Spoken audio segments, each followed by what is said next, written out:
ubundi yatunga emergency nahinda kasente to kuza kumenya ngo abike ndangamuntu kandi hariho kumuhereza sente exactly ezine ndangamuntu amwe bakanyaga endangamuntu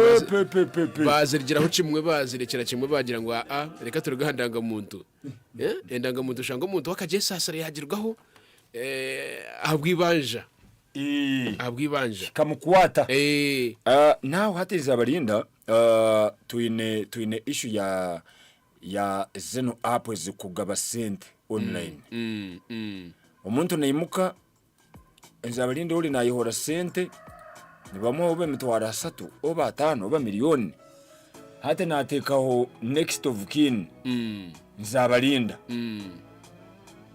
ine namba yawe nakoraki natawo kandi toine kyomanyire toine kyomanyire kanyangu next of kin asheme kubana natekaho nko mukazi we ate the problem is ningo mwana we atingishe ninga nyina ate kizibu ebintu bindi bikajja byajya mu ngo abantu nibamanya bine byake tukeregisteringa once they put in your names ngo details zawo bwire kusinga mu system zikora kizibazirumu nisija umuntu barakuba nakusakinga mostly details zawo zikora ki nizibazirumu akushangamo so ngo harumuri nayimuka nagenda nayehora sente online zero hezo app nabazehuraho nibasindikana messages n'abantu bagamba bakwa advertising living alone banabe mutiyena Airtel harimo apps zindi manya ezimu twazigambe mabara betu zo nyingi ziri ka 10 na ngufuna miliyona no burango baraba ma Facebook nka WhatsApp mbabusharinga bati manya funa miliyoni manya amagoba nibakoreka biti ekinte kyo kubanze nyeke nabandize kwera likira ku muntu sente zibakora online ibone baziha echo nakindi cyo nico kikaguzo cyo kubanza bine bwesije kingo nibazagaruka bashashurwe kikaguzo kyaka umuntu uri kumanya wabo umuntu uri kumanya na kora mu rumochi to mumanyire yuwamuhereza miliyoni ya sente uchetegerize so hati yobu wazitunga iwe sente zezotungire uzimanyire nambere zirukuruga yenyini uzimanyire nambere zikuru ari umusejja akaba nabazaye songa za Illuminati wakaba bamutwire mu Illuminati yahika ebintu byamusobere yagamba kuzeki yayirukayo yabirgamo bamusabire birunde basabire akawura bimuremere koraki kora kubihiki wakawura takubisobora ati bagamba gendo unanke tata wawe rundi nyoko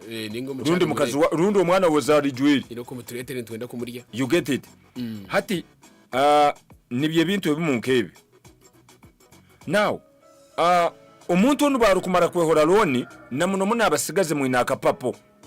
abasigaze imyaka 18 19 atungire smartphone yabisanga hati nyo technology ke kambura kara manya kankabanga isubirwe kara nagende na emitwaro 3 negamubera mitwaro 3 nimujya kufa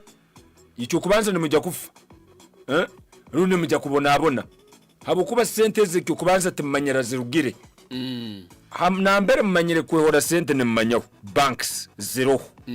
rundi ene financial service eye recognized erugendera amateka ga agebye simbyo mu ihangane rya Uganda iwe cyakutwara kwehora sente ha online ha internet akuzukuhora umumanyire nico kikaguzo akuzukuhora huwa mumanyire no mwetota ate byona bikaguzo bigendero yiwa korekyo abantu arimo abantu babuzira ubusingi habwe simbi za online harimo abantu ebintu byabo babihireho abantu nibayijja tubamanyire tukabaroraga nibagamba icyo tukakora sente and indeed bakazukuhora ko hati no gamba hati no yekazangu nyo bamanyire nibamanya face nyo tali ninyo sente ntuzetaga sazino nibakuyora na chemani atamanyire rundi chemani bamuhandikira later yiwe nibakuyora bisigayire no birura munanka mu mitehimbo emitehimbo yorukurura mutomanye na abakusibire esoko betali nankomo nibye bindi abandi mu kuweta sazinu rundi mu kujya kutangatangana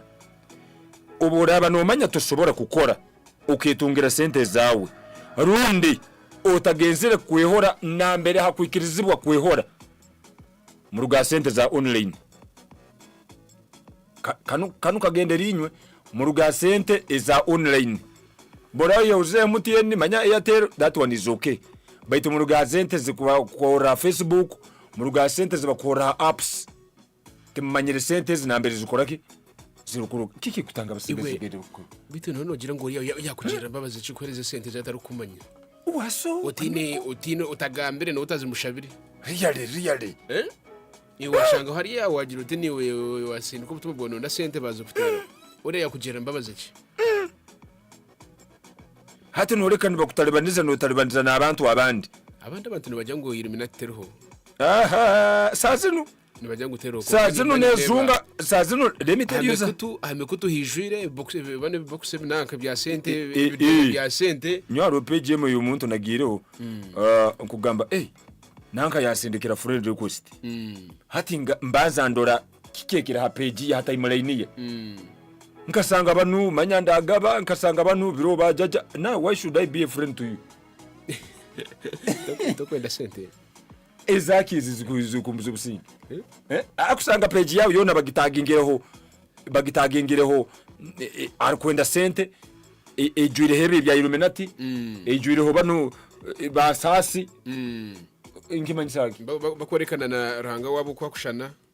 no mukama wabo hati currently no muntu nechijo kabari yaho hati currently Illuminati inenko ku yahoira amani kuri muhedi kuwotazi kandi kuongambe oba internally hati batandikira gya advertisingira abantu ngo bagende inzaba ijya tuginde izaba ati utaferwa hati me I get commission nyobu nkureta yu bakwa commission yawe nimba na nyokende and those people neba manyango nekiro bareferaho kandi kinchechezo ati bakimanya gice ruko revra umuntu batimbe byina and it is a contract by the way batimbe bitu neba bakimanyire nabakimanyire nyokande mekali kina kyange how did you know kandi obona kirima in the same period naf kandi nakatikice yakozere ubwo mutakari gire kugenda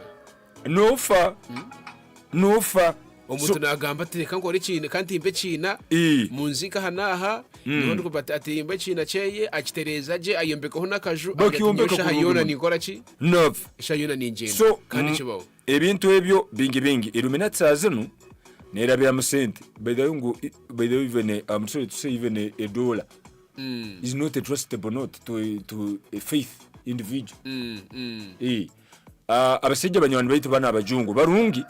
na handi babi naitwa abera guvu tuli barungi na abandi bakozeki babi bati mukisana cya ruhanga itona tuli bantu baruhanga oyireho hari ibintu bimutu na kwetantara utayisanga mukemebwa kuri rundi mukuohebwa ukuzibu kurugamu these people when they take you kasingo girote paicha ukachanolinga ugezire you get money you don't enjoy the money you make a contract of a few years exactly then after you die hata na iwo tabaumari yaba barikuora sente online yo katekereza mbapaire sente zifuneni nja kusasura mpora and you think this money is yours and you think this money nisjagaruka yo mu busingi you end up losing your life ati yo sokutekereza now abantu basokutekereza ngo it is an online business kakunu it is an indirect registration to Illuminati groups ati sente zone tuzetaga ko nganiza kugwisha ati tize kabadi maza lindo muntu ati dolo mu Uganda hano duno muntu wena kasta habaye ikigamba kibakwateke ensimbi na yango kutegura kurungi muno there hati mbuire buno obuzibuzibu kusanga kutereza enyikara bukambe buli expensive buli kimu kiona kya sente ngo umuntu ari kurore mitwali 10 paido ara kimtwali 10 hi nasuga mbona nyenche ningisasura when it is not possible ati osogiroti bakusaba amabara oteka inini kumbe it is in direct registration so mwegendeseza abantu mtaluzinga obomezi bwanyu mbitu butakwetegeza mtaluzinga properties unde ibintu byanyu mutabimanyire genda mu bitongole birukora sente bikirizibwe ebine barwa urayika mu office ukasanga ruhe bare kwikiriza ya town council manya ibya financial services wewe sente uroda ne manya ne sente ziwajya kwehora amagoba ningana gate wasokusanga amagoba amaruru ne misoso itakuja n'entasiya yawe ate usanga watalibandizi bakandi poroti yawe igende ubunde nje yawe igende utunda n'enteza urundi imbuzi ububuzi bwono bumaraho so isanga mukuruke life otherwise abasigazi abayisiki mwehare kwehora sente mu online apps ezo mezehare nkanyo abana kiegegwa nyorwa nimbaterera ye mu byehare ebintu ebi kare yabari munongo turikirize kandi mubire n'ukundo Brito Predi dacikana zino kuzirikanga ntutenda ngo tubase kwa tuzobuto bw'abashobozi tubaze twashobora kandi akutarwa mu kushobora rishesha twanze kwa twakira amahoro mu remeri nyakora rikiga program yekine gumza muri kugenda mu mission paka majugasha ina kandi turikwase kwa tubahereza ko runje munonga nani urya muri muntu kusima kandi nicikora munongo kushanga buri muntu ine no kora majinga katshobore tugarike chena na munana katonyeza 0 Brito FM notsanga omtauni ya Chegego Gangwera masima garango mwana report card ya ndete niyan mwana wange ngambera mazima. This is F9 echukweza kubikintuki omdama kabya mazima tumuzaire mugenzi wange dora report card myenda F9 umwana mu secondary mazima ndo yakatandika primary akajikora kurungi niwe atari kumenya Mount Zion Secondary School bingisangi bwanka ishomerere nishango mu district ya Mubende amuhanda gwaza Kampala a main road omutawune ya Karonga nirishomesa abana bobwojo hamwe n'abana bobwishi bigi n'abashomesa abatendekirwa kurungi munonga amiza mayonjo DSTV abana kumuriza ibitekateko abana barafofoza urujungu ne barugamba excellently ne bashomesa arts hamwe na sciences ne bagaba basaries ahamwe no rukora jo mu kirasi ebyemizano ne ndijo myuga tarye mwene byine byafayo omukika amashomo ga sciences ebyamagara nibirunji munongo bine byo kurya birunji oboraro obwabojo hamwe nabishiki ebyo kwerinda ne babyebembeza munonga rero yo compound habana barukushomera bitabo bakahumura kurunji neye marira uri hasi yo musingi gwa SDA church abana bayingi buno abanyagenzi ha universities estalism nazimo ha government scholarship habokora kurunga imbegezo byabo abegi nibakora tours school fees yabo nesobora muzahira wena okwandika abegi abashiyaka nigenda muri isomero baraza mpaka cya 5 sa 2 fika sa 10 za robajyo kuruga musini ya 1 kwika musini ya mukaga habokumanye bukirawo batera simu namba 0772 kinana 2 ana 5 30 rundiki 0700 ana mukaga kaga na musanju asatu na 3 Mount Zion Secondary School. Ohura makura marungi munagaturukira mutawuni ya Kiegegwa hari abalimi yituwena aba Excel Farmers Agro Inputs Wholesale and Retail abarukusangiye mutawuni ya Kiegegwa heyine cyoma cyamata opposite na police bakuletire ebijumise birungi muri bakuteka mu itaka ebyenjuma hamwe n'ebyo kufuhiza ebinyakule muligo gwa maize ebijumise bikongeza uwezo mu itaka ebikakongera hayisigoza yito okura kurungi n'amani ebijumise bino tibine buzibu bubona itaka nabomeze bwo muntu nibatonde maze okuke ebinyansi eyo kombera nibahereza obuhabuzi hari abalimi handime yo mulembe nibatunda sigoze nyanya cabbage obutunguru ebicholi watermelons enjagi skuma wiki amapapale hamwe nsigo nyamwingi muno bombeza kufuiza mu papers zazo kama butsi ebipanga efuka n'emihini yazo aorontuwa lebuteko nyakweterereho babatero yitagi omutawuni yo mukayembe opposite na katali hehi na sheru habokumanye bukirawo batera simu namba 07 mukaga 3 kinana nemu 5 0 mukaga 3 kinana nemu 5 0 halinya barogoza ya WhatsApp eri 0 ina 23 10 mukaga na mukaga aroma abantu bacegegwa na nemyanya irireho reka mbanjurire aba select mobile barakushanga mu rubuga cegegwa harugodo rwa Fort Portal Kampala opposite drone petrol station bakwinire ibintu nyamwinji ebyo kusomuka nk'amasimu mbikabyona aga smartphones hamwe n'agamapesha solar panels zo musize zona kandi mbikabyona na batteries zazo TV screen zencena n'empango amatara g'amashanyarazi hamwe na gasora bakwinire ufaza hamwe na nemizinda lemihango ombikabyona kandi musize zona bakwinire flash disks aho kubike hamabyo bikahangara memory card zo mbikabyona earphones hamwe na headsets bazikwinire mu bwingi bakwinire charger za smartphones hamwe na covers zazo ningashibwe to bushaho bakwinire na covers zo busimo buke ningashibwe to bwa mapesha bakwinire radio zo kucharginga hamwe n'ezamanda bakwinire na radio za bluetooth bakwinire mizindare ya bluetooth bakwinire buri karunda we na rukwata computer nka keyboard hard drives computer chargers mouses laptops hamwe n'ibindi nyamwinyi bakwinire ubuherezo bwa mobile money kandi bonja bakusharara inombi kabyona nibashubuza niwo wakamwe kamwe nibakwakira ukwenda kumanya bikuciraho teresime ya 0 mushanju 8 mushanju anana mwenda nkaga na mwenda atano n'ibiri neya 0754 874 Select Mobile, in God we trust.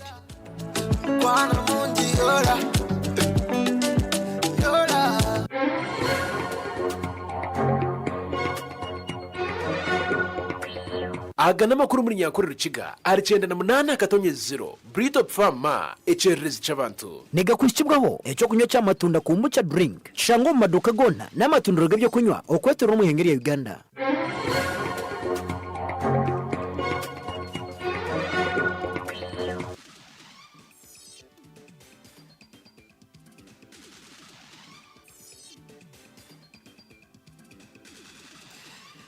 oturikirizo ko wanyokwe orire kurungi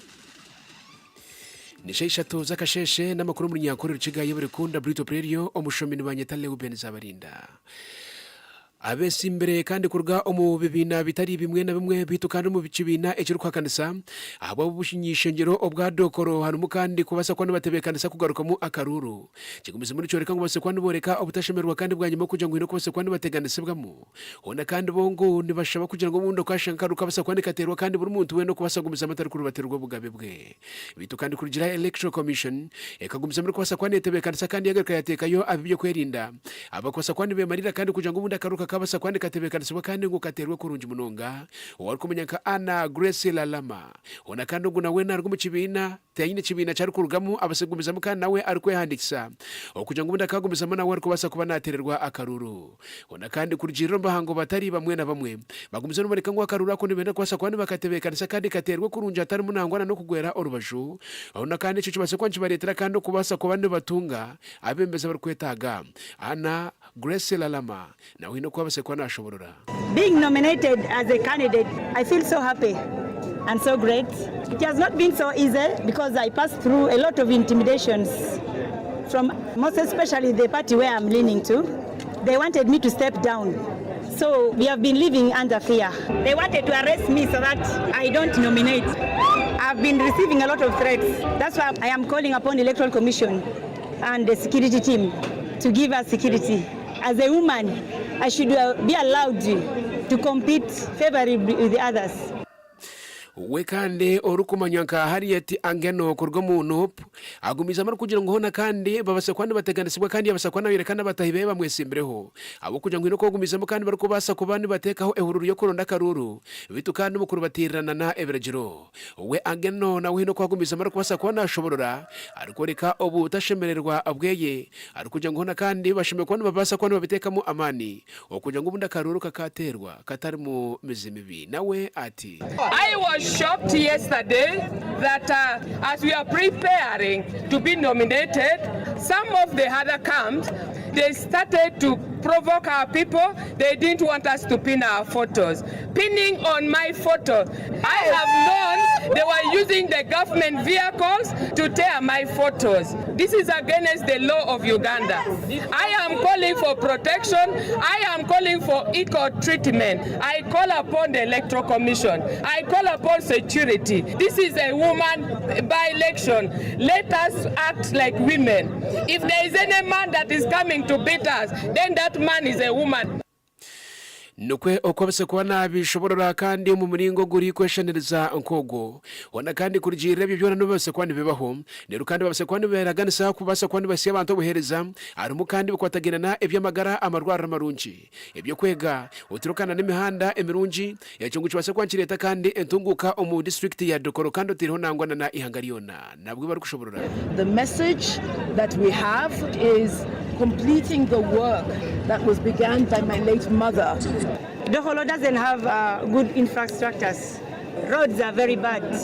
We don't have good hospitals. I have come to promote the education of girl child. In bars, we have condoms, but our parents are buying sanitary pads for our girls. So I am going to make sure that in all the primary schools, we have reusable sanitary pads.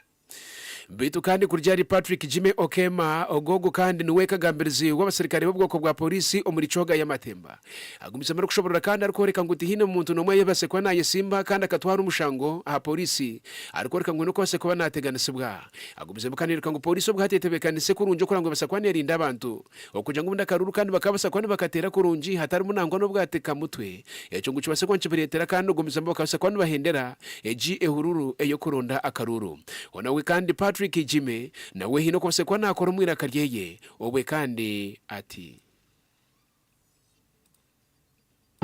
Sarah is a tested and tried politician who has contested, and we're ready to carry our flag across Dokolo and wait to hear on the 21st that UPC has succeeded. And we're going to urge that the votes of the citizens of Dokolo be respected. But we're ready for any interference, and we're going to make sure that the voice of the people of Dokolo is heard. We have learned lessons, we have improved our approach, and we're going to be absolutely ready for any attempt to rig this election. We didn't register anything wrong. Those ones who will go against the grounds that have been identified for each candidate definitely will not be able to accept such kind of things. We encourage them to follow the electoral laws. The success of our policing relies on operational plan. So as I speak now, we already have an operational orders that have been designed by our regional police commander. We are aware we have about 175 polling stations. And as police, we are very much prepared. Everyone should be well assured that our presence as security, it is there to serve the interests of all the various candidates who have been duly nominated. we district registrar kandi habwa district ya Dukoroni bamwita Erikwani Ingobi agumisa muri kuja ngutino umuntu ayisimbire we narukwikirizwa kuronda akaruru kusiyobora base kwani bikirizangana okoreka kandi kubashima kwano barunda akaruru ngo nabwo nshongeje ubona besimbire banze barindemo kandi kuja ngo bakabasa kwani bahabwa engenderwaho eza kwasa kwani zibayamba kandi kuronda akaruru niko kamwe nawe kandi abishoborire Ngobi ati we have a short period for campaigns and after nominations closing tomorrow 12, we are going to have a harmonization of campaigns meeting, which we shall hold on Wednesday at the District Council Hall, starting at 10 a.m. I'm inviting, I'm imploring, I'm requesting nominated candidates to come for that harmonization meeting, such that we can forge a peaceful way forward. Through the harmonization of campaign meeting, that we shall come up with a program which we are going to follow as we conduct our campaigns. bitu kandi worko manyaka Jimmy Akena ogogo kandi ni president w'ekibine cha UPC agumisa muri kushendekereza sala aguti Nyangakoli obwe kandi kuza kwandikwa yagarika basa kwa naraganisa ngo nibatekwa bahangura akaruraka kandi ngo abantu bona basigumiza mano bamuhagira ejo ngo kibase kwanci baretera kandi ubuhanguzi abw'ekibine cyabo nawe ati we didn't register anything wrong. Those ones who will go against the grounds that have been identified for each candidate definitely will not be able to accept such kind of things. We encourage them to follow the electoral laws. The success of our policing relies on operational plan. So as I speak now, we already have an operational orders that have been designed by our Biona biri kugenda omumisho Patrick Oboy Amuriate ogo kandi nawe ni president w'ikibina HFDC agumisa muri kwereka ngo akarura ko nikazagumisa muri katerwa kurunji kandi ngo ayina masiko minjo kugira ngo kibine cha FDC rero kandi ngo nibaza kwasa kwandi bakasinga obwe kandi ahino kose kwa nakora omwira kariye Patrick Oboy ati our expectation is that we will have a level playing ground and that the people of Dokolo will get that leader out of a process that is not flawed, that is fair, out of a process where democracy plays out, where the rule of law plays out, where we do not see the intelligence and security agencies interfering with the choice of the people, where we see the Electoral Commission being on top of things and exercising fairness as is given to them under the law of this country.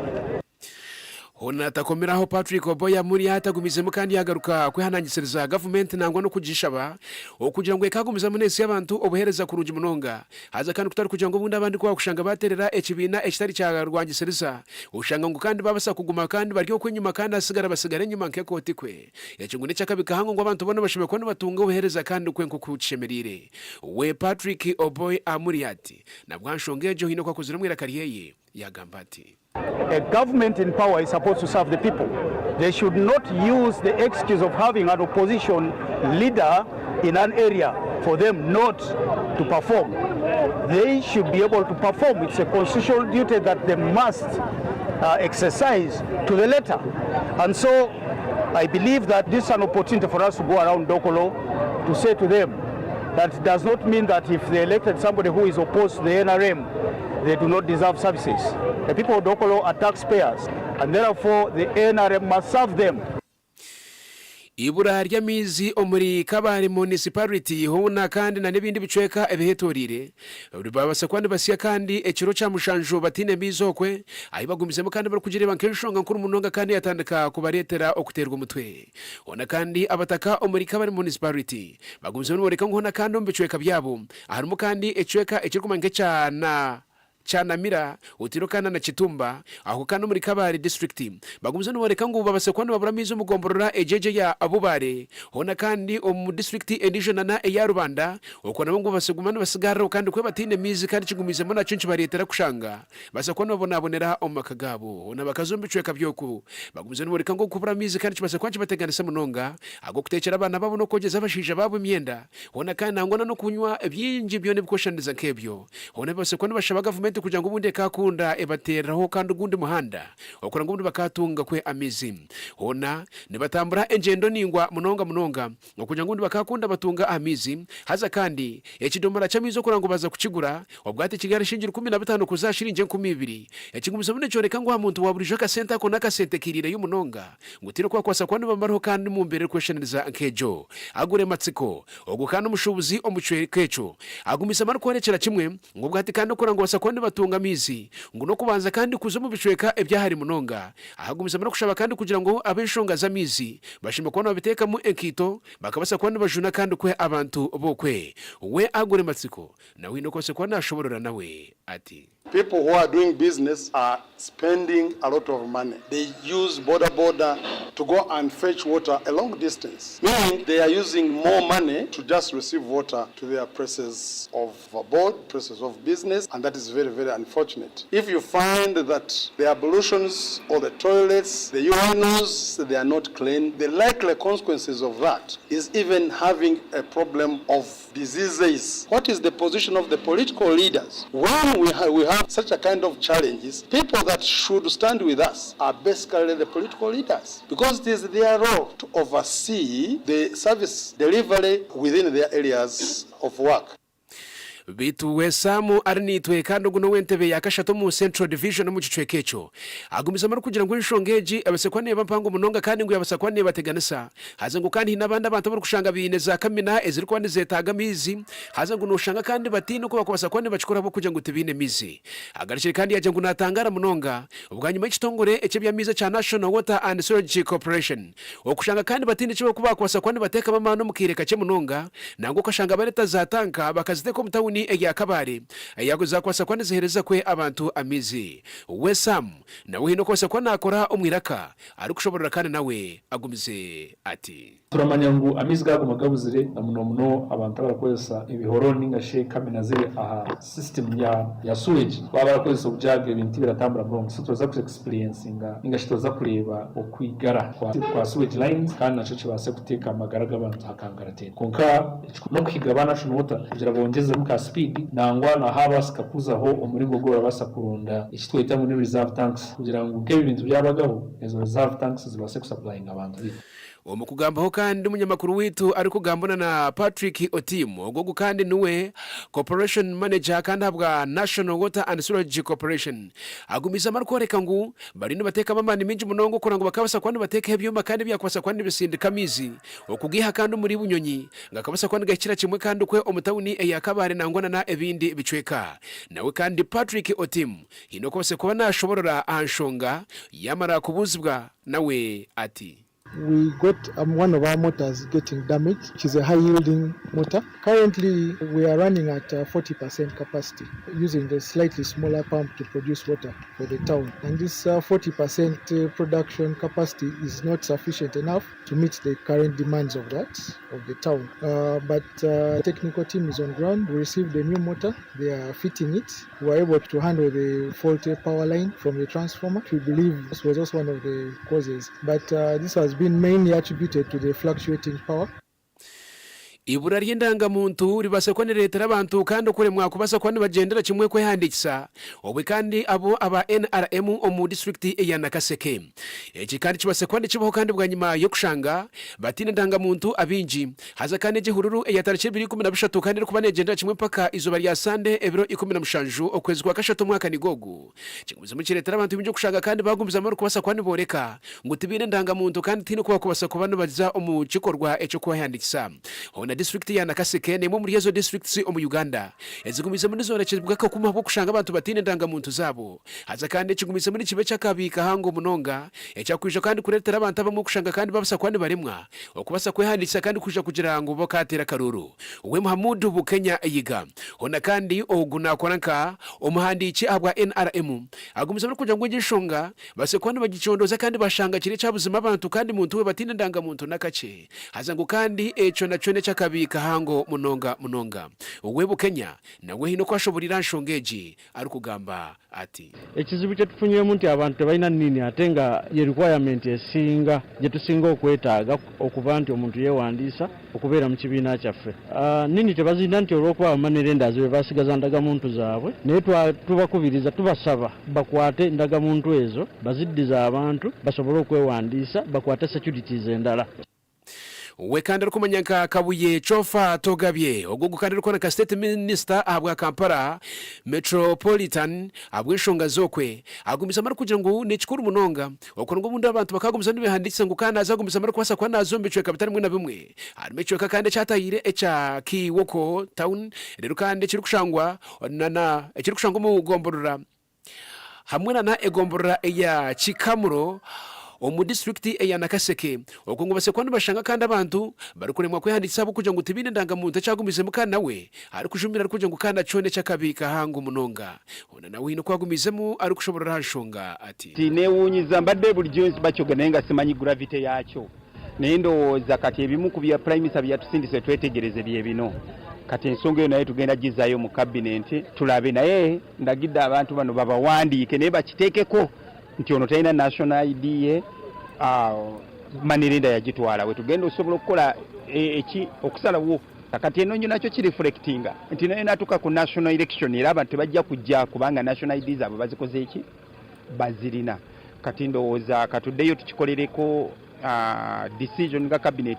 taking position tulabe kyenetulambika ate kitukimaliriza ogwe kandi ni chofa togabye ari kushobora nshongeze question zankezo bitu kandi mwako gwahwire National Identification and Registration Authority eki kandi nekitongore kikwatagina na ebye ndangamuntu erika kikagumiza mu kiruko hanagiseriza abantu obutagumiza mu kuteka indangamuntu zabo kandi bandi benda kutunga MPH okugira ngo bakasiteka yunke misimbo kandi muri zarone nangona nabanda bakutunga zakafuna aza kandi ngo eco kikabasa kwani kiyamba munya Uganda okushanga yagoma inobugabe bwe kandi bwo kubasa kwana atunga cyone cyakubasa kwana itaga obwe kandi yabayine endanga muntu ye burunji wanje amakuru mu nyankuru rukigagarukira aha ni Brito Radio nabanyeta Leo Benzabarinda utakarugaho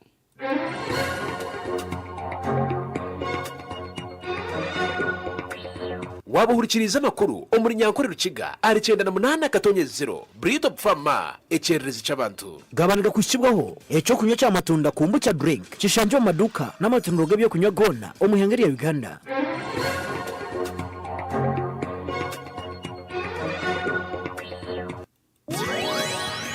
na katonyeze zero Britop FM tukusanyusa sawa kusawa obuyimba obukunyumira obukumala ko stress